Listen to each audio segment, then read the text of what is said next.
Hey guys, my name is Gary. I'm a grateful recovering alcoholic and drug addict. I want to say Happy New Year.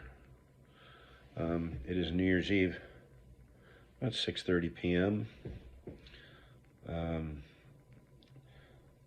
New Year's Eve, December 31st, and I'm going into a sober New Year. I know I'm not drinking tonight, although I want to tell you, I was out grocery shopping, and there's beer is stacked everywhere in the aisles, and I uh, I gotta tell you, man, I've been craving beer, and that beer looked really good in the aisles. They had it stacked up on the end of the aisles, and Modelo and Corona, especially those Mexican beers, man.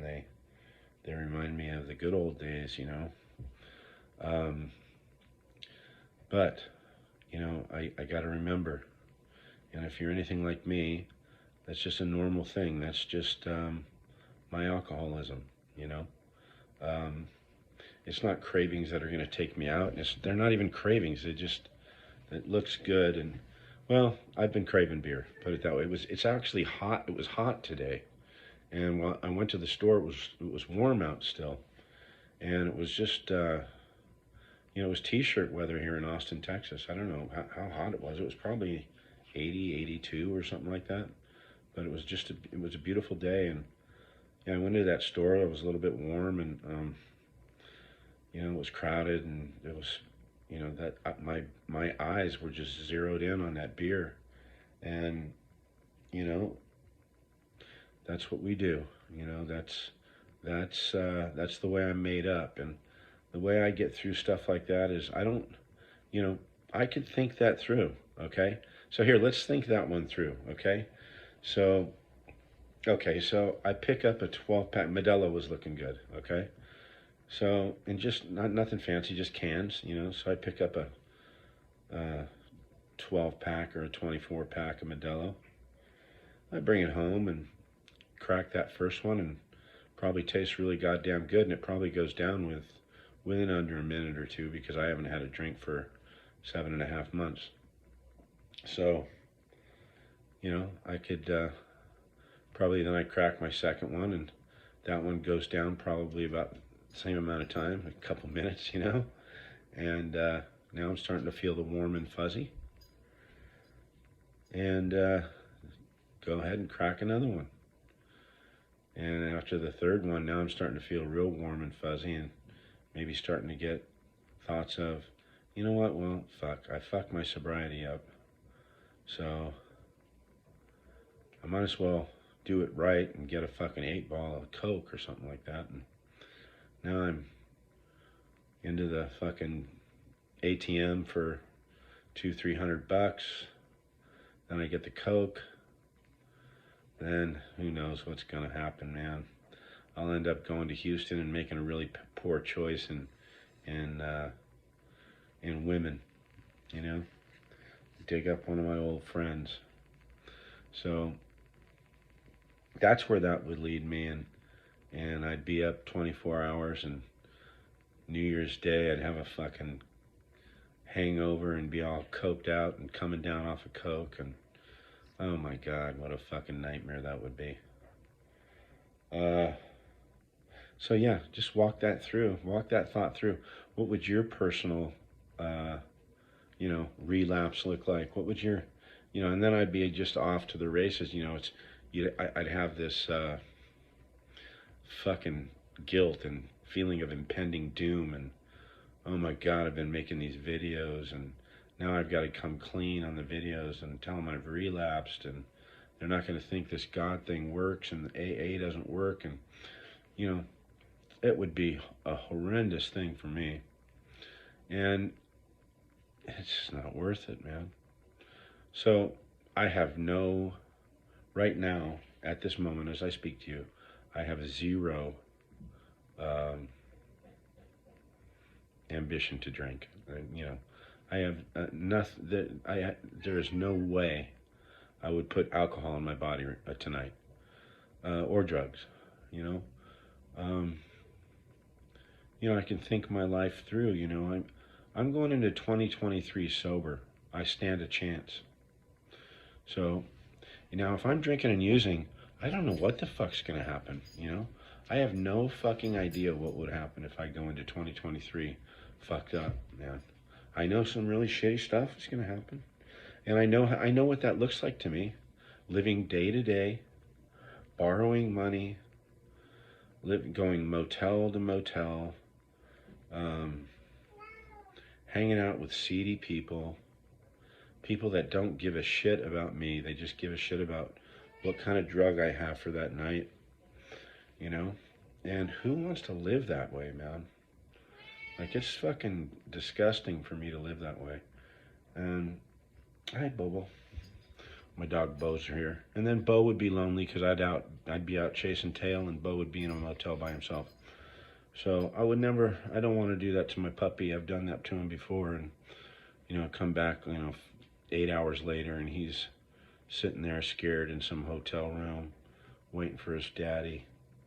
And I wouldn't do that to Bobby, would I, Bobo? I don't want to do that to him anymore. I wouldn't want to do it to my kids anymore. Then I'd be back living a lie to my children, pretending I'm not fucked up when I'm fucked up and they know. And I wouldn't be able to see my grandkid. I mean, it's just one shitstorm after another after another. Probably lose my job because I'd tell people to fuck themselves at work. It just, who wants to live that way, man? So I have a shot at life today, and I have a shot at life in 2023.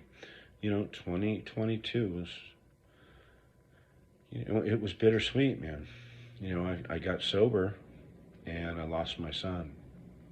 So, thank God I was sober when I lost my son, because I don't think I'd have been able to handle that guilt and that remorse.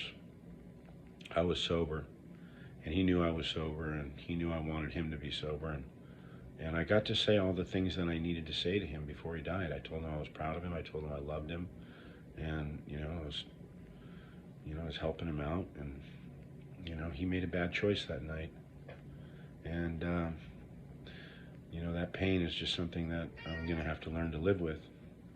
Bob's here too, and it's Bob's gonna stay sober. Bob's my cat. In case you guys don't know, I think most of you know. But hey, guys, Happy New Year, and I hope if you're not able to stay sober tonight, if you didn't, stop, Bob. The most important thing is, if I know if you're anything like me and you got a few days of sobriety, and then you go out and you find yourself powerless over alcohol or drugs again, and you end up getting fucked up tonight, wake up tomorrow and don't beat yourself up. Just get right back on the horse and keep trying. The main thing is to keep trying, and don't give up on yourself. Don't give up on your prayers. Ask God to please make you willing. Say, God, please make me willing, just to be willing to try. Give me the courage to go to an AA meeting, to listen. Sit there. I would suggest sit there and listen for a few meetings, and then start sharing what's going on inside of you. It takes courage to do that, you guys, but in the beginning it does. And then what happens is you end up having a bunch of friends. It's crazy, man. If you can just take that leap of faith and trust what I'm saying is true, and when you're in those meetings, look for the similarities, don't look for the differences. Because I could judge my way right out of a fucking AA meeting in 2 minutes, man. 2 minutes. But if I sit and listen for the similarities, I bond with almost every single person in the room. So, I want to say, Bob, please, dude. I want to say, I have a friend on here, and she lives in France, okay? Carrie S. Okay, that's what I'm going to say, Carrie S. Happy 30 fucking days to you, That is awesome. And when you get this, you'll probably have 31 days, but goddamn, what an accomplishment, and I hope you stay sober tonight. And I think you will. I think you will. I am so proud of you. And I know because you and I talk back and forth, you know, Carrie's raising kids, and um, she's getting sober, and she's got 30 days today, and uh, I helped her do that. I'm not the reason, like I didn't make her sober, right? She did that with her, and her God did that, and that's a huge accomplishment, man. Um, but I helped, and that makes me proud that I helped her, and it just brings joy to my heart. It lights me up inside like a fucking Christmas tree.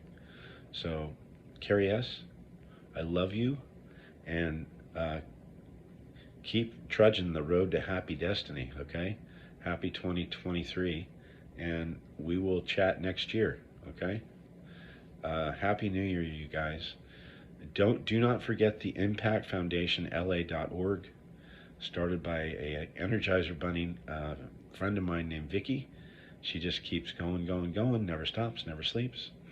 And she started the Impact Foundation LA.org. She started that foundation because her son, Chase Malone, died from an accidental fentanyl overdose.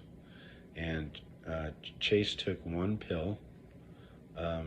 He thought he was taking something else, and he was poisoned by the cartel, and he lost his life taking one pill. So be very careful out there, you guys. Do not buy street drugs. Uh, they're not safe. If you're buying street drugs on a daily basis, which I've done many years of my life, I bought street drugs all the time. It's not a safe game to do anymore. You can't do that and get away with it. It's not a matter of if you're going to die, it's just a matter of when, because it's in everything now. So please be careful. Go on the Impact Foundation LA.org. Check out the website. It's designed to help people in need, and give a few bucks. It's a great thing to do for a new year. Happy New Year, guys. Happy New Year's, you guys. I will check it back in with you later.